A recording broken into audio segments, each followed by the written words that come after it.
नमस्कार दोस्तों, स्वागत है आपका हमारे YouTube चैनल बायोगुरु पर। आज का हमारा टॉपिक है वसा का अवशोषण। पिछली वीडियो में हमने आर्त्रवलन यानी प्लाइकेस सर्कुलरिस पढ़ा था। उसके ऊपर जो विलाई पाई जा रही थी उसकी संरचना के बारे में पढ़ा था। उसमें हमने पढ़ा था कि जो मोनोसैकेराइड्स थे जैसे ग्लूकोज, फ्रक्टोज, ग्लैक्टोज, वो भोजन जो है बाहर आंत में उपस्थित है, पचित भोजन, उसका अंतर्ग्रहण कैसे होता है यानी उसका अवशोषण कैसे होता है। यहाँ पर ये क्या है, माइक्रोविलाइज हैं यानी सूक्ष्म अंकुर हैं, और ये क्या है, रसांकुर है। तो रसांकुर में और जो भोजन के घटक थे जैसे ग्लूकोज, अमीनो अम्ल यानी अमीनो एसिड, फ्रक्टोज, और ये जो सिंपल घटक थे वो तो कहां पर अवशोषित हो रहे थे, माइक्रोविलाई द्वारा, यानी ये जो एपिथेलियम कोशिकाएं थी इनके द्वारा ये अवशोषित हो रहे थे। और ये कहां पर जा रहे थे, यहां पर तो जो रक्त वाहिनी पाई जा रही है, ब्लड वेसल्स पाई जा रही है, उसमें सीधे चले गए थे। और ये चला जाता है पोर्टल सिस्टम में यानी लिवर में, और वहां पर जो ग्लूकोज है वो ग्लाइकोजन में बदल जाता है। इन सभी के बारे में हमने कल विस्तार से जान लिया था। अगर आपने अभी तक वो वीडियो नहीं देखी है तो वीडियो जरूर देखिए। तो ये तो थे सिंपल घटक यानी जो मोनोसैकेराइड्स थे जैसे ग्लूकोज, फ्रक्टोज, ग्लैक्टोज और एमिनो एसिड, उनका अवशोषण हो रहा था। लेकिन हमने पढ़ा था कि ग्लिसरॉल और जो फैटी एसिड्स हैं यानी वसीय अम्ल हैं, उनका अवशोषण इस प्रकार नहीं होता है। ये जो एपिथेलियम कोशिकाएं हैं इनका अवशोषण करती हैं किसके द्वारा, सिंपल डिफ्यूजन के द्वारा, यानी जो लिपिड की दो लेयर्स थी उनके दो अणुओं के द्वारा, उनके दो अणुओं के बीच में से अवशोषण हो रहा था यानी सिंपल डिफ्यूजन हो रहा था। तो चलिए विस्तार से जान लेते हैं ग्लिसरॉल और वसीय अम्ल के बारे में। इसमें हमने क्या पढ़ा था, यहाँ पर जो डाइजेस्टिव फूड होता है यानी पचित भोजन होता है, जो सरल अणुओं में जैसे मोनोसैकेराइड्स या फिर अमीनो अम्ल है, उनका अवशोषण तो एपिथेलियम सेल्स करती है। किसके द्वारा करती है, Na+ के द्वारा करती है। या तो सक्रिय प्रवाह करती है या निष्क्रिय प्रवाह करती है। सक्रिय प्रवाह और निष्क्रिय प्रवाह कैसे करती है, ये भी हमने पिछली वीडियो में जान लिया था कि अगर यदि Na+ अंदर ज्यादा है, जैसे Na+ अंदर ज्यादा है और बाहर कम है, यानी Na+ की जो सांद्रता है वो बाहर कम है और अंदर Na+ ज्यादा है, तो इसे प्रभावित करने के लिए हमें ऊर्जा की आवश्यकता होती है। और अंदर Na+ कम है और बाहर Na+ ज्यादा है, तो अब ये क्या करेगा, बिना किसी एटीपी खर्च किए हुए सीधे ही इसमें प्रवाह कर जाएगा, निष्क्रिय प्रवाह कर जाएगा।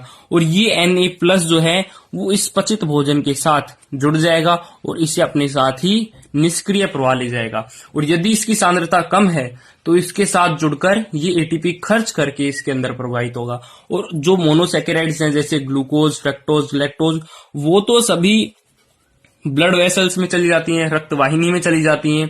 ग्लूकोज जैसे इसमें चला गया, अब ये कहां पर चला जाता है, पोर्टल सिस्टम में चला जाता है यानी लिवर में चला जाता है।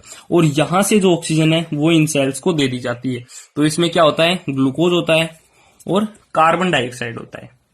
अब ये जाती है लिवर के पास। लिवर क्या करता है, ग्लूकोज को तो ग्लाइकोजन में बदलकर वहीं रख लेता है और कार्बन डाइऑक्साइड के जो रक्त है वो अपने रक्त के साथ मिलाकर हृदय में पहुंचा देता है। तो ये तो थे सिंपल। अब हम पढ़ेंगे इस वीडियो में ग्लिसरॉल और जो फैटी एसिड्स हैं यानी हम वसा का अवशोषण पढ़ेंगे,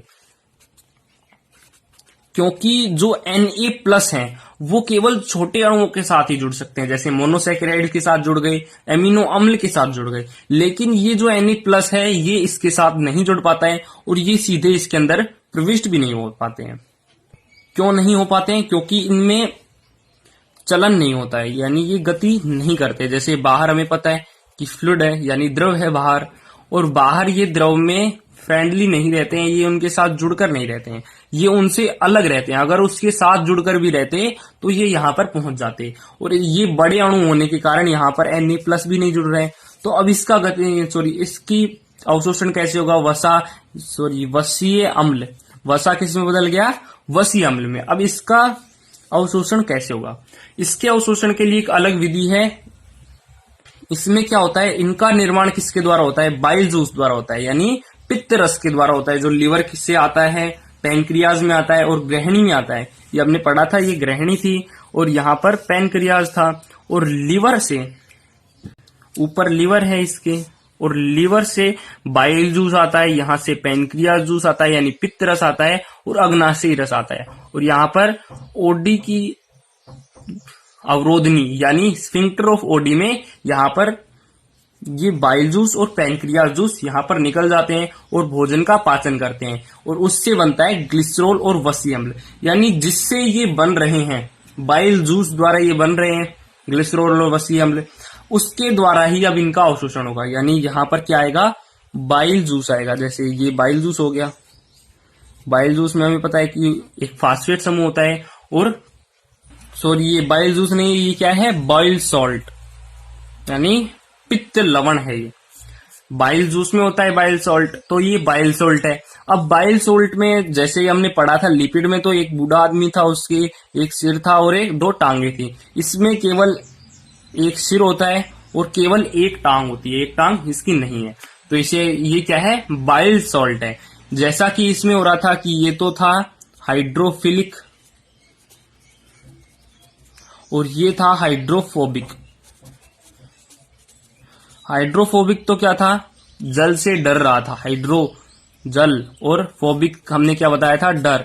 तो ये तो डर रहा था, इसकी पैर तो क्या कर रही थी, जल से डर रही थी, लेकिन इसका जो सिर था वो हाइड्रो यानी जल से, फिलिक यानी प्यार कर रहा था। तो ये क्या कर रहा था, जल से प्यार कर रहा था, यानी ये जल के साथ अटैच हो सकता है, लेकिन इसकी टांगे जो थी वो हाइड्रोफोबिक थी। इसी तरह से बाइल सॉल्ट भी, ये जो फास्फेट समूह ऊपर जुड़ा हुआ है, ये तो क्या है, हाइड्रोफिलिक है, और नीचे का जो, और यहां पर ये जो ग्लिसरॉल और वसीय अम्ल है, ये भी क्या है, हाइड्रोफोबिक है, यानी ये भी जल से डरते हैं, जल के पास नहीं रहना चाहते हैं।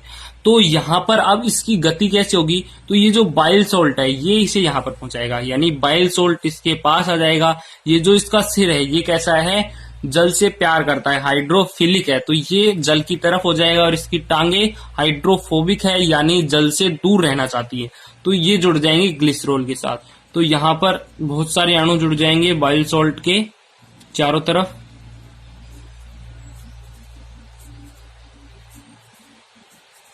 इस प्रकार एक मिसेल संरचना बनी होती है। 10वीं में हमने पढ़ा था कि मिसेल संरचना में क्या होता है, यहां पर बीच में तो चिकनाई का कण होता है या मैल का कण होता है, उसके चारों तरफ साबुन के कण चिपक जाते हैं। इसी तरह से उसे हमने क्या कहा था, मिसेल कहा था, और यहां पर भी हम इसे मिसेल कहेंगे। यानी ये जो वसीय अम्ल है और ग्लिसरॉल है, इसके चारों तरफ आकर लग जाएगा बाइल सॉल्ट। बाइल सॉल्ट कैसे लगता है, यानी पित्त लवण कैसे लगता है, इसका जो हाइड्रोफोबिक पार्ट है वो तो वसीय अम्ल या ग्लिसरॉल के तरफ जुड़ जाएगा, और जो हाइड्रोफिलिक है वो बाहर जुड़ जाएगा। तो ये बाहर इस प्रकार की एक मिसेल संरचना हो गई। अब ये यहाँ पर जल की तरफ गति कर सकता है। जैसे नीचे हम साफ बना लेते हैं इसे, तो ये तो है माइक्रोविलाई, एपिथीलियम सेल है, उसमें उंगलीनुमा उभार हैं, जिसे हमने क्या कहा था, माइक्रोविलाई कहा था। और ये क्या है, एपिथीलियम सेल है। और एपिथीलियम सेल के बाद में पाई जाती है रसांकुर या विलाई। ये क्या है, विलाई है। इसमें ब्लड वेसल्स पाई जाती है, ब्लड वेसल्स, इसमें ब्लड वेसल्स और लसिका पाई जाती है, यानी लैक्टेज पाई जाती है। वो कैसे कलर की होती है, हमने जाना था, वो व्हाइट कलर की होती है। यहां पर बीच में क्या है, लसिका है, ये हमने ग्रीन पेन से दर्शा रहे हैं, लेकिन ये होती कैसी है, व्हाइट होती है। इससे हम क्या कहा, हमने क्या कहा था, लैक्टेल कहा था। इसे हमने लैक्टेल कहा था। लैक्टेल क्यों कहा था, क्योंकि ये इसका जो कलर है वो व्हाइट कलर का होता है, और व्हाइट कलर किसका होता है, मिल्क का होता है। और मिल्क में क्या पाया जाता है, लैक्टोज पाया जाता है, उसी से इसका नाम पड़ा है लैक्टेल। लैक्टेल क्यों पड़ा है, क्योंकि लैक्टोज से, और लैक्टोज यानी मिल्क, और मिल्क होता है व्हाइट कलर का, और ये भी व्हाइट कलर की होती है। और जो ग्लिसरॉल और वसीय अम्ल होते हैं, यहाँ पर जो ग्लिसरॉल है और फैटी एसिड है, ये कैसे कलर के होते हैं, ये भी व्हाइट कलर के होते हैं। अब इनके चारों तरफ आ गए बाइल सॉल्ट, और ये बन गई एक मिसेल संरचना। अब ये मिसेल संरचना जल में गति कर सकती है। बाहर जो जल है, इसके बाहर एपिथीलियम सेल के बाहर, क्योंकि अभी तो जल का अवशोषण हुआ नहीं है। अब जल का अवशोषण कहां पर होता है, बड़ी आंत में होता है, और ये हम बात कर रहे हैं छोटी आंत की। तो छोटी आंत में भी यहाँ पर जल पाया जा रहा है। और जल में अब ये गति कर सकती हैं और ये इसके अंदर प्रविष्ट हो जाएंगी। किसके द्वारा? सिंपल डिफ्यूजन के द्वारा। सिंपल डिफ्यूजन किसे कहते हैं? कल हमने सेल मेम्ब्रेन में पढ़ा था कि सेल मेम्ब्रेन किस प्रकार की होती है। ये सेल है, इसमें सेल मेम्ब्रेन किस तरह से होती है। लिपिड की 2 लेयर्स होती हैं। लिपिड की 2 लेयर्स हैं ये। अगर आपने अभी तक वो वीडियो नहीं देखी है तो प्लीज उस वीडियो को देख लीजिएगा, क्योंकि इस वीडियो में सारी उसी की बातें हैं। हालांकि ये पार्ट उसी का था, लेकिन हमने दूसरा पार्ट बना दिया। तो इसमें क्या होते हैं? 2 लिपिड्स की लेयर होती हैं।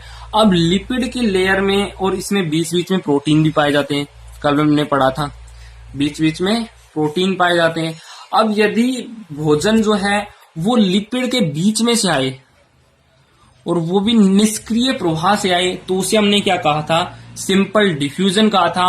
और यदि लिपिड और प्रोटीन के बीच में से आए तो इसे हमने क्या कहा था? फेटेलिटिक डिफ्यूजन कहा था। और यहां पर कैसा ट्रांसपोर्ट हो रहा है? सिंपल डिफ्यूजन हो रहा है। यानी लिपिड के जो 2 कण हैं उनके बीच में से ग्लिसरॉल और फैटी एसिड यानी ग्लिसरॉल और वसीय अम्ल गति कर रहे हैं, प्रवाह कर रहे हैं। अब सिंपल डिफ्यूजन के द्वारा ही ये लसिका में प्रवेश कर जाएंगे। लसिका में प्रवेश क्यों करेंगे? क्योंकि ये बड़े आकार के हैं। बड़े आकार के हैं इसीलिए तो Na+ से नहीं जुड़ पाए और Na+ से नहीं जुड़ पाए। यहाँ पर बड़े आकार के होने के कारण ये Na+ से नहीं जुड़ पाए और Na+ के कारण नहीं जुड़ने से ये किस में प्रविष्ट नहीं हो सकते? ब्लड वेसल में प्रविष्ट नहीं हो सकते। तो ये कहां पर चले जाते हैं? यहाँ पर जो लिम्फ वेसल पाई जाती है, लिम्फ वेसल का एक पार्ट पाया जाता है जो प्रत्येक विलाई में आता है, उससे हमने क्या कहा है? लैक्टेल कहा है, यानी लसिका। तो ये जो ग्लिसरॉल और फैटी एसिड है ये किस में आ जाएंगे? लैक्टेल में आ जाएंगे, यानी लसिका में आ जाएंगे। तो एक बार फिर से रिपीट कर लेते हैं। ये क्या है? एपिथेलियम सेल है। एपिथेलियम सेल के बाहर क्या है? ग्लिसरॉल है और वसीय अम्ल यानी फैटी एसिड है। अब इसके चारों तरफ बाइल सॉल्ट आ गया और ये मिसेल बना ली। बाइल सॉल्ट मिसेल बना ली। अब ये मिसेल क्या कर सकती है? गति कर सकती है, क्योंकि इसका जो हाइड्रोफिलिक पार्ट है वो कहाँ है? बाहर की तरफ है। अब ये गति करेगा। अब ये जो फैटी एसिड और ग्लिसरॉल है, ग्लिसरॉल के चारों तरफ भी ये मिसेल संरचना बन रही है और ये अब गति कर रही है। ग्लिसरॉल के चारों तरफ भी फैटी एसिड बन रही है, मिसेल बन रही है। अब ये गति कर रहे हैं, यहां पर पहुंच गए, एपिथेलियम सेल के बाहर पहुंच गए। अब इनका आकार भी इसकी तुलना में बहुत बड़ा है लिपिड के अंदर के घुसने के कारण। तो यहां पर जो बॉयल साल्ट है ये तो यहीं पर रह जाते हैं और ग्लिसरॉल और फैटी एसिड है वो अंदर प्रविष्ट हो जाते हैं। आपको याद रखना है कि बाइल सॉल्ट क्या कर रहे हैं? बस इसे गति प्रदान कर रहे हैं, इसे पानी से सुरक्षा प्रदान कर रहे हैं। अब ये इसके अंदर आ गई और बाइल सॉल्ट बाहर रह गया। तो ग्लिसरॉल और फैटी एसिड सिंपल डिफ्यूजन के द्वारा अंदर तो आ जाते हैं, लेकिन अंदर भी जल पाया जाता है साइटोप्लाज्म के रूप में, यानी जीव द्रव्य के रूप में। यहां पर क्या है? जीव द्रव्य है। अब जीव द्रव्य में भी हमें पता है कि जल पाया जाता है, तो यहां पर इनको खतरा हो गया कि ये जो ग्लिसरॉल है और फैटी एसिड है ये जल के संपर्क में आ गए। तो यहां पर क्या होता है? यहां पर बाइल सॉल्ट तो आ नहीं सकता है, क्योंकि बाइल सॉल्ट तो बाहर ही रह गया। तो इसके अंदर जो प्रोटीन पाई जाती है वो प्रोटीन इसके चारों तरफ एक घेरा बना लेती है, सुरक्षा घेरा बना लेती है, यानी इसे पानी से बचा लेती है, ग्लिसरॉल को और फैटी एसिड को। इसको हम क्या कहते हैं? इसको हम काइलोमाइक्रोन कहते हैं। ये आपको याद रखना है, कई बार पूछा जाता है काइलोमाइक्रोन। इसमें आपको ये कॉन्सेप्ट याद रखना है कि जो ग्लिसरॉल है और फैटी एसिड है वो कैसे होते हैं? हाइड्रोफोबिक होते हैं। उनको बाहर बचाने के लिए तो बाइल सॉल्ट आ जाता है। ये क्या है? बाइल सॉल्ट और मिसेल संरचना द्वारा इसे इसके अंदर प्रविष्ट करा देता है, लेकिन बाइल सॉल्ट तो बाहर रह जाता है। अब इसे सुरक्षा प्रदान करने के लिए कौन आ जाता है? प्रोटीन आ जाता है और प्रोटीन इसके चारों तरफ एक सुरक्षा घेरा बना लेती है। सुरक्षा घेरा किस लिए बनाती है? क्योंकि जीव द्रव्य के अंदर जल है, उससे बचाने के लिए। अब इस कण को हम क्या कहते हैं? काइलोमाइक्रोन कहते हैं, यानी फैटी एसिड और जो ग्लिसरॉल है उसके चारों तरफ यदि प्रोटीन का घेरा बन जाए तो उसे हम क्या कहते हैं? काइलोमाइक्रोन कहते हैं। अब ये काइलोमाइक्रोन कहाँ चला जाता है? विलाई में चला जाता है। अब विलाई में ब्लड वेसल्स में इतने मोटे मोटे छेद होते नहीं है, वहां पर क्या पाई जाती है? लसिका पाई जाती है। जैसे हम सीधा ही बना लेते हैं, ये लसिका पाई जा रही है। अब यहाँ पर ये जो काइलोमाइक्रोन है, ये सिंपल डिफ्यूजन के द्वारा इसमें प्रविष्ट हो जाएगा। तो इस तरह से जो ग्लिसरॉल है और फैटी एसिड है उसका अवशोषण होता है। और बाकी में क्या होता है, और बाकी में जैसे ग्लूकोज में पहले एक्टिव ट्रांसपोर्ट होता है, ग्लूकोज अंदर पहुंच जाता है और अंदर पहुंचने के बाद निष्क्रिय प्रवाह द्वारा ये रक्त में चला जाता है। अमीनो एसिड में भी ऐसे होता है, पहले सक्रिय होता है फिर निष्क्रिय प्रवाह होता है। फ्रक्टोज में पहले निष्क्रिय होता है और निष्क्रिय कौन सा होता है, फेटेलिटिक होता है, यानी जो वसा कण है लिपिड कण है और बीच में प्रोटीन पाई जा रही है, उनके बीच में से यदि निकल कर जाए तो उसे हम कहते हैं फेटेलिटिक डिफ्यूजन। उसके बाद में ग्लिसरॉल और वसीय अम्ल के बारे में भी जान लिया था कि इसमें सिंपल डिफ्यूजन होता है, यानी जो लिपिड के कण हैं उनके बीच में से ये चले जाते हैं। कैसे जाते हैं, इनके चारों तरफ बॉयल सॉल्ट आ जाता है और बॉयल सॉल्ट ने गति प्रदान कर देता है और ये घुस जाते हैं एपिथेलियम कोशिका के अंदर, यानी माइक्रोविलाई से होते हुए एपिथेलियम कोशिका के अंदर। किसके द्वारा, सिंपल डिफ्यूजन के द्वारा। अब यहाँ पर जो ग्लिसरॉल है, थोड़ा अलग कलर यूज कर लेते हैं, इसके अंदर अब ग्लिसरॉल और फैटी एसिड पहुंच गया। ये ग्लिसरॉल और फैटी एसिड पहुंच गया। अब ग्लिसरॉल और फैटी एसिड को सुरक्षा प्रदान करने के लिए यहां पर आ जाता है प्रोटीन, और प्रोटीन इसे सुरक्षा घेरा प्रदान कर देता है। इसे हमने क्या कहा है, काइलोमाइक्रोन का है। अब ये काइलोमाइक्रोन इतना बड़ा होता है कि ये ब्लड वेसल्स के अंदर जितने छिद्र होते हैं छोटे छोटे, उनमें प्रवेश नहीं कर सकता है। ये तो मोनोसैकेराइड्स हैं, ये तो आराम से प्रवेश कर जाएंगे, लेकिन जो ग्लिसरॉल और वसा के कण हैं, वसीय अम्ल हैं, उनका आकार बड़ा होता है, जिसके कारण वो लसिका में पहुंच जाते हैं। उसके बाद में लसिका तंत्र से होते हुए हमारी स्किन के नीचे जो वसा की परत पाई जाती है वहां पर जम जाते हैं।